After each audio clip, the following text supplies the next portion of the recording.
System മൊത്തം പരാജയമാണ്. ആരോഗ്യവകുപ്പ് പ്രശ്നമായി, അവിടെ ഒരു കെട്ടിടം ഇടിഞ്ഞു വീണൊരു സ്ത്രീ മരിച്ചു. ഇപ്പോൾ വിദ്യാഭ്യാസ വകുപ്പിൻ്റെ പ്രശ്നം മൂലം അവിടെ ഒരു കുട്ടി മരിച്ചു. ഇന്നലെ ഇപ്പോൾ ആഭ്യന്തര വകുപ്പിലും പ്രശ്നമായി, ഒരാൾ ഗോവിന്ദചാമി ജയിലിൽ ചാടിയിരിക്കുന്നു. മൊത്തത്തിൽ സിസ്റ്റം പ്രശ്നമാണ്. അതിനിടയ്ക്ക് ശിവൻകുട്ടി ആഭ്യന്തര വകുപ്പിനെതിരെ എന്തോ പറഞ്ഞെന്ന് കേട്ടല്ലോ, എന്താ സംഭവം?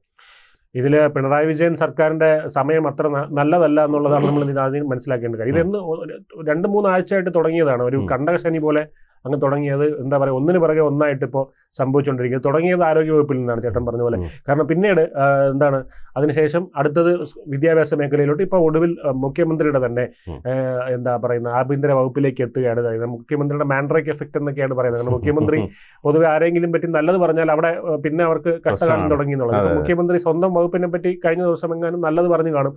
എന്തായാലും അതിനുശേഷം മാൻഡ്രേക്ക് എഫക്റ്റ് തിരിച്ച് ബൂമറാങ് അടിച്ചിരിക്കുന്ന ഒരു സാഹചര്യമാണ് നിലവിലുള്ളത്. മെഡിക്കൽ കോളേജ് തിരുവനന്തപുരം മെഡിക്കൽ കോളേജിൽ നിന്നാണ് ഇത് ശരിക്കും പറഞ്ഞാൽ തുടങ്ങിയത്. കേരളത്തിലെ സർക്കാർ ആശുപത്രികളിൽ വെച്ച് ഏറ്റവും വലിയ ആശുപത്രിയാണ്. ആയിരക്കണക്കിന് രോഗികൾ തിരുവനന്തപുരം മെഡിക്കൽ കോളേജിൽ ചികിത്സയ്ക്ക് എത്തുന്നുണ്ട്. ഭൂരിഭാഗം പാവപ്പെട്ടവരാണ്. അത്തരത്തിലുള്ളവർക്ക് എന്താ പറയുക, നല്ല മികച്ച സാഹചര്യങ്ങളാണ്, നമ്പർ 1 ആണെന്നൊക്കെയാണ് കമ്മ്യൂണിസ്റ്റുകാർ തള്ളിമറിക്കുന്നത്. അപ്പോൾ ഈ വസ്തുതകൾ മറിച്ചാണ്. ആ വസ്തുതകൾ എന്താണെന്ന് അവിടുത്തെ ഡോക്ടർ വെളിപ്പെടുത്തിയിരുന്നു. ആ ഡോക്ടറിനെ ഒതുക്കാനൊക്കെ നോക്കി, പക്ഷേ അദ്ദേഹം വളരെ സത്യസന്ധനായതുകൊണ്ട് അദ്ദേഹത്തിന് ഒന്നും ചെയ്യാൻ അവർക്ക് കഴിഞ്ഞില്ല. അതിനുശേഷമാണ് ഈ പറയുന്ന കോട്ടയം ആശുപത്രിയിലെ ഒരു കെട്ടിടം തകർന്നു വീഴുന്നത്. എന്താ പറയുക, അതിൻ്റെ എക്സ്പയറി ഡേറ്റ് കഴിഞ്ഞ ഒരു കെട്ടിടമായിരുന്നു.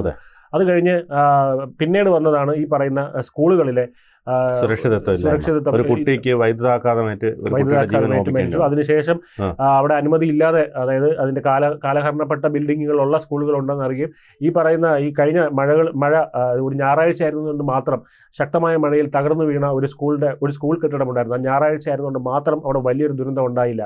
അല്ലെങ്കിൽ അതിൻ്റെ പൊൻതൂവൽ കൂടെ സർക്കാരിൻ്റെ തലയിൽ വെച്ച് കെട്ടിക്കൊടുക്കേണ്ടി വന്നേ. എന്തായാലും അത്തരത്തിൽ ഉള്ള ഒരു സാഹചര്യം നിലനിൽക്കുമ്പോഴാണ് ഇന്നലെ ഈ നാടകീയമായ സംഭവങ്ങൾ കണ്ണൂർ സെൻട്രൽ ജയിലിൽ അലങ്ങേറിയത്. അവിടെ നിന്ന് ഗോവിന്ദചാമി പുറത്ത് കിടക്കുന്നു. എങ്ങനെയാണ് പുറത്ത് ഈ ഗോവിന്ദചാമി, എന്താ പറയുക, അവിടെ ഈ പറയുന്ന അദ്ദേഹം അയാൾ വളരെ കാലങ്ങളായിട്ട് ഇതിനുവേണ്ടി തയ്യാറെടുക്കുകയെന്നാണ് കേൾക്കുന്നത്. അതായത് തനിക്ക് ചപ്പാത്തി അങ്ങനെയുള്ള ആഹാരങ്ങൾ മതി, അല്ലെങ്കിൽ അരി ആഹാരങ്ങൾ വേണ്ട എന്നൊക്കെ പറഞ്ഞ് അദ്ദേഹം ക്ഷമിക്കണം, തെറ്റിപ്പോകുന്നതാണ്. അയാൾ അങ്ങനെ ഒരു വളരെ കൃത്യമായ പ്ലാനിങ്, അതായത് മതിൽ ഓടിക്കേറുക, ഇതൊക്കെ കണ്ടിട്ട് പോലീസുകാർക്ക് മനസ്സിലായിട്ടില്ല ഇയാൾ അവിടുന്ന് ചാടാൻ പദ്ധതിയിടുകയാണെന്നുള്ള കാര്യം. അപ്പം അത്തരത്തിൽ ഒരു കാര്യം അവിടെ കൃത്യമായിട്ട് മനസ്സിലാക്കുന്ന, അകത്തുനിന്നൊരു ഹെൽപ്പ് അവിടെ കിട്ടിയിട്ടുണ്ടെന്ന കാര്യം വളരെ വ്യക്തമാണ്. അതായത് ഈ പറയുന്ന ജയിൽ മുറിക്കണമെങ്കിൽ ഒരു ബ്ലേഡ് അവിടെ നിന്ന് എന്തായാലും വേണം.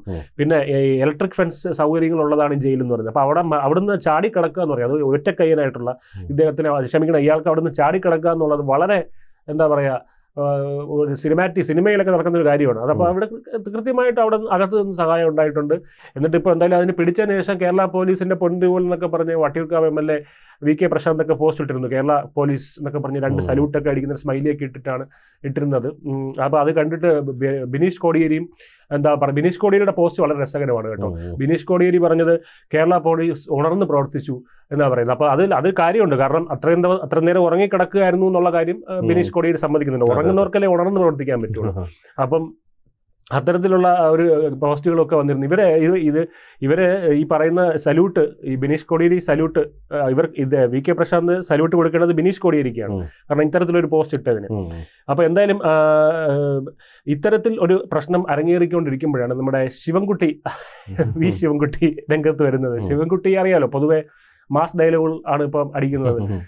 പ്രത്യേകിച്ച് മുസ്ലിം സംഘടനകളോടൊക്കെ വളരെ മാസ് ഡയലോഗുകൾ അടിച്ചിട്ട് നിൽക്കുകയാണ്. അപ്പോൾ അത്തരത്തിലൊരു എന്താ പറയുക, ഒട്ടും പ്രിപ്പയർഡ് അല്ലാതിരിക്കുമ്പോഴാണ് മാധ്യമങ്ങൾ വന്ന് കയറുന്നത്. മാധ്യമങ്ങൾ വന്ന് ചോദിച്ചു.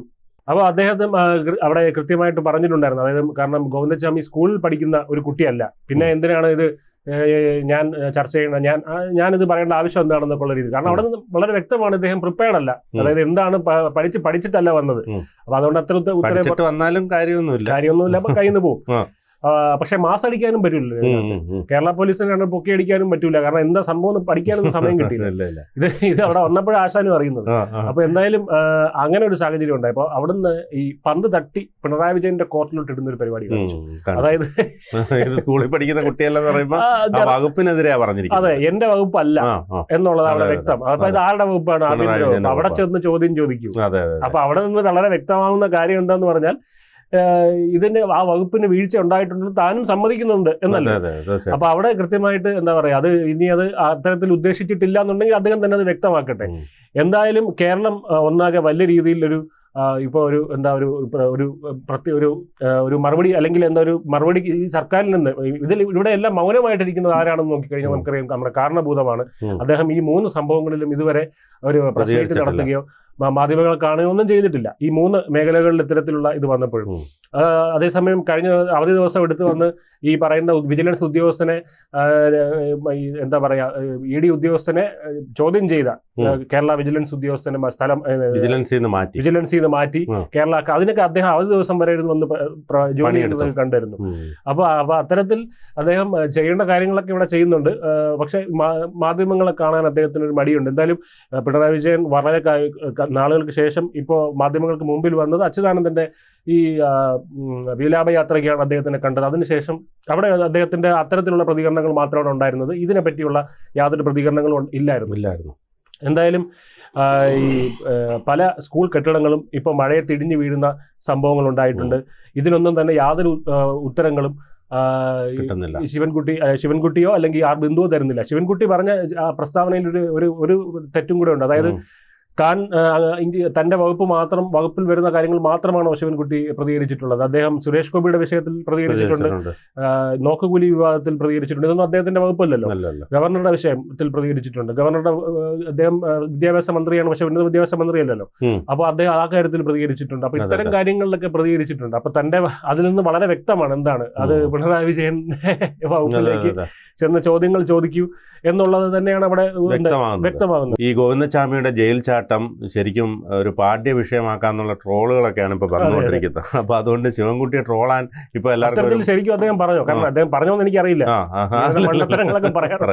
അപ്പം ശരിക്കും പറഞ്ഞാൽ ഇത് ഈ പറഞ്ഞതുപോലെ ഇതിൽ വകുപ്പിനെ പഴിചാരി രക്ഷപ്പെടാനുള്ള നീക്കമാണ്. ഇപ്പം വിജയ് സൂചിപ്പിച്ചതുപോലെ തന്നെ അദ്ദേഹം പല കാര്യങ്ങളിലും അഭിപ്രായം പറഞ്ഞിട്ടുണ്ടെങ്കിലും ഇപ്പം ഇത് വന്നപ്പോൾ മാത്രം ഇത് ഒന്നാമത് മൊത്തത്തിൽ കലിപ്പായിരിക്കും, സ്കൂളിലെ വിഷയത്തിൽ കലിപ്പായിരിപ്പുണ്ട്.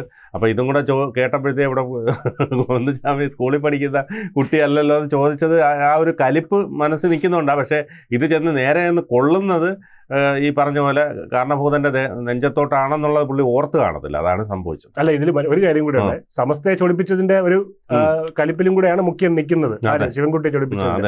ഇതിനെല്ലാം കൂടെ ശിവൻകുട്ടിക്ക് കിട്ടുമെന്നുള്ള കാര്യത്തിൽ തർക്കമില്ല. കൂടുതൽ വാർത്തകളും വിശേഷങ്ങളും നിങ്ങളിലേക്ക് എത്താൻ ABC മലയാളം സബ്സ്ക്രൈബ് ചെയ്യുക, ബെൽ ബട്ടണും അമർത്തുക.